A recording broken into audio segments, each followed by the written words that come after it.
దళిత బంధుపై enquiry యూనిట్లు లబ్ధిదారుల దగ్గర ఉన్నాయో లేదో గుర్తించండి. Deputy CM Bhatti Vikramarka. అవి వేరే వాళ్ళ దగ్గర ఉంటే తిరిగి లబ్ధిదారులకు అప్పగించండి. వారంలోగా ఊర్లను తిరిగి వివరాలు సేకరించండి.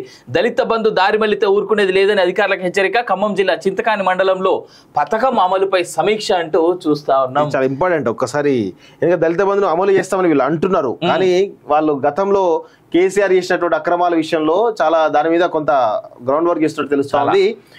ఎందుకంటే దళిత బంధు తోటి 10 లక్షల రూపాయలు ఒక దళితుడికి వస్తే అసలు ఆ దళితుడు ఆ డబ్బులు ఏం చేసిండు, నిజంగానే యూనిట్స్ కొనడా లేదా అనేది తెలియాల్సిన అవసరం ఉంది.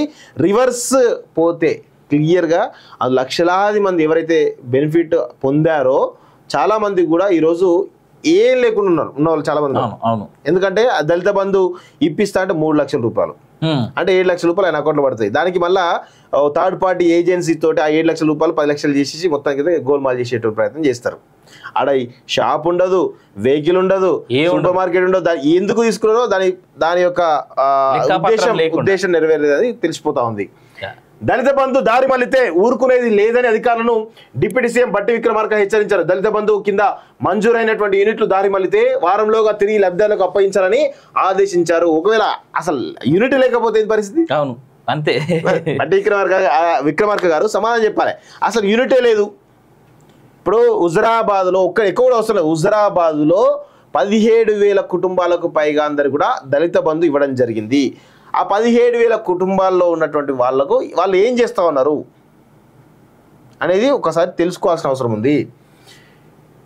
దారులుగా తిరిగి లబ్ధాలకు అప్పగించాలని ఆదేశించారు. దళిత బంధు దుర్వినియోగంలో లబ్ధానికి ఎంత పాత్ర ఉంటుందో ప్రత్యేక అధికారులకు అంతే పాత్ర ఉంటుందని అన్నారు. మొదటి దశ విజయవంతంగా పూర్తి చేసినటువంటి లబ్ధిదారులకు వారంలోగా రెండో దశ నిధులు విడుదల చేస్తామని తెలిపారు. ఖమ్మం జిల్లా మధిర నియోజకవర్గంలోని చింతకాని మండల కేంద్రంలో శనివారం దళిత బంధు అమలుపై అధికారులతో డిప్యూటీ సీఎం భట్టి సమీక్షా సమావేశం నిర్వహించారు. దళిత బంధు పథకానికి చింతకాని మండలం శాచురేషన్ పద్ధతిలో ఎంపికైందని ఆయన చెప్పారు. స్పెషల్ ఆఫీసర్లు అన్ని గ్రామాల్లో పర్యటించి దళిత బంధు కింద లబ్ధి పొందిన వారిని గుర్తించి వివరాలు సేకరించాలి. ఈ పథకం కింద మంజూరైన యూనిట్లు లబ్ధిదారుల వద్ద ఉన్నాయా లేదా అనేది దారి మళ్ళాయా అనేది గుర్తించాలి. ఒకవేళ ఎవరైనా ఇతరులకు అమ్మినా బదిలీ చేసినా వాటన్నింటినీ వారంలోగా గుర్తించి తిరిగి లబ్ధిదారులకు అప్పగించాలి అని ఆదేశించారు. దళిత బంధు కింద మంజూరైనటువంటి యూనిట్లను అమ్మడం బదిలీ చేయడం నేరమని చెప్పారు.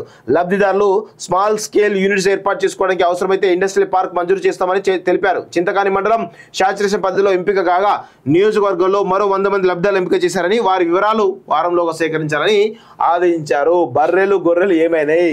మహిళలకు 20,000 కోట్ల వడ్డీ లేని రుణాలు దారి మళ్లితే చర్యలు తీసుకుంటామంటూ కలెక్టర్ చెప్తున్నట్టు విషయాలు మనం చూస్తా ఉన్నాం. సో దళిత బంధు పైన ఫోకస్ ఇంకా కావాలి, చాలా సీరియస్ ఫోకస్ కావాలి. అంటే ఇది దళితులకు ఉపయోగపడేటువంటి స్కీమ్. దీని ద్వారా 10 లక్షల రూపాయలు అంటే ఆ 10 లక్షల రూపాయలు 2 లక్షల రూపాయలు నేను టీ కోట్ పెట్టుకుంటా అని చెప్పేసి కొంతమంది చాలా మంది కూడా ఎదురు చూసే సందర్భాలు. అలాంటిది 10 లక్షలు ఇస్తే దాన్ని ఏం చేసిర్రు అనేది తెలియాల్సిన అవసరం ఉంది. వాళ్లకు ఉపయోగపడ్డదా లేదా, వాళ్ళ జీవనం మెరుగుపడ్డదా లేదా తెలియాల్సినటువంటి అవసరం ఉంది.